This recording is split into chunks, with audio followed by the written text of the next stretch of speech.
നിയമാവർത്തനം അധ്യായം 22. വിവിധ നിയമങ്ങൾ. നിന്റെ സഹോദരൻ്റെ കാളയോ ആടോ വഴിതെറ്റി അലയുന്നത് കണ്ടാൽ കണ്ടില്ലെന്ന് നടിച്ച് കടന്നു പോകരുത്. അതിനെ നിന്റെ സഹോദരൻ്റെ അടുക്കൽ തിരിച്ചെത്തിക്കണം.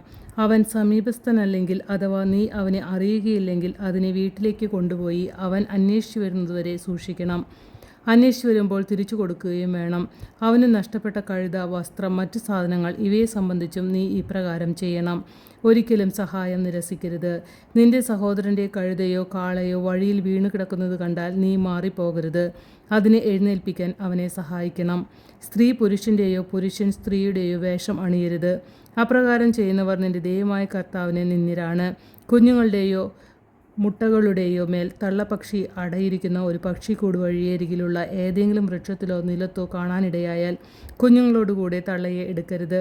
തള്ളപ്പക്ഷിയെ പറന്നുപോകാൻ അനുവദിച്ചതിന് ശേഷം കുഞ്ഞുങ്ങളെ നിനക്കെടുക്കാം. നിനക്ക് നന്മയുണ്ടാകുന്നതിനും നീ ദീർഘനാൾ ജീവിച്ചിരിക്കുന്നതിനും വേണ്ടിയാണ് ഈ കൽപ്പന. നീ വീട് പണിയുമ്പോൾ പുരമുകളിൽ ചുറ്റും അരമതിൽ കെട്ടണം. അല്ലെങ്കിൽ ആരെങ്കിലും താഴേക്ക് വീണ് രക്തം ചിന്തിയ കുറ്റം നിന്റെ ഭവനത്തിന്മേൽ പതിച്ചേക്കാം.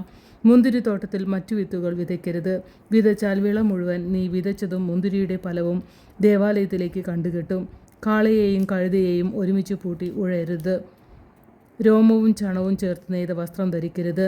നിന്റെ മേലങ്കിയുടെ നാലറ്റത്തും തൊങ്ങലുകൾ ഉണ്ടാക്കണം. ദാമ്പത്യ വിശ്വസ്തത.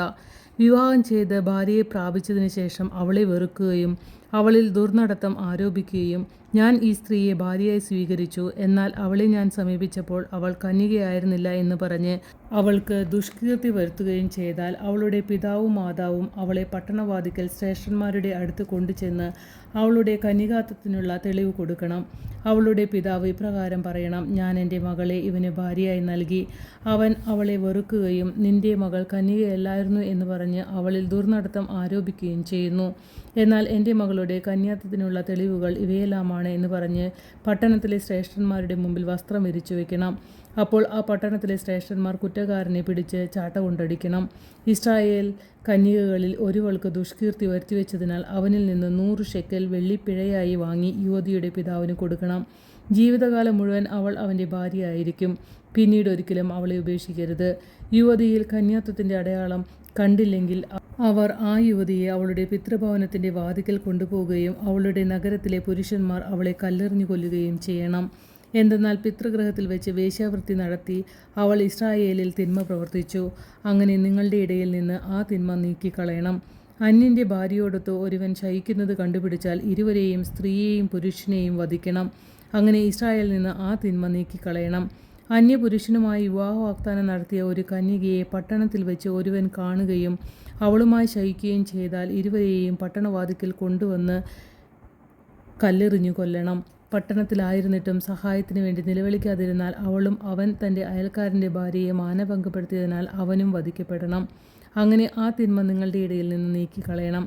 എന്നാൽ ഒരുവൻ അന്യപുരുഷന് വിവാഹ വാഗ്ദാനം ചെയ്തിരിക്കുന്ന ഒരു യുവതിയെ വയലിൽ വെച്ച് കാണുകയും അവളെ ബലാത്സംഗം ചെയ്യുകയും ചെയ്താൽ അവളോടുകൂടെ ശയിച്ച പുരുഷൻ മാത്രം വധിക്കപ്പെടണം. യുവതിയെ നിങ്ങൾ ഒന്നും ചെയ്യരുത്. മരണശിക്ഷാർഹമായ ഒരു കുറ്റവും അവളിലില്ല. അയൽക്കാരനെ ആക്രമിച്ച് കൊല്ലുന്നത് പോലെയാണിത്. എന്തെന്നാൽ അവൾ വയലിൽ ആയിരിക്കുമ്പോഴാണ് അവൻ അവളെ കണ്ടത്. വിവാഹ വാഗ്ദാനം നടത്തിയ അവൾ സഹായത്തിനായി നിലവിളിച്ചെങ്കിലും അവളെ രക്ഷിക്കാൻ അവിടെ ആരുമില്ലായിരുന്നു.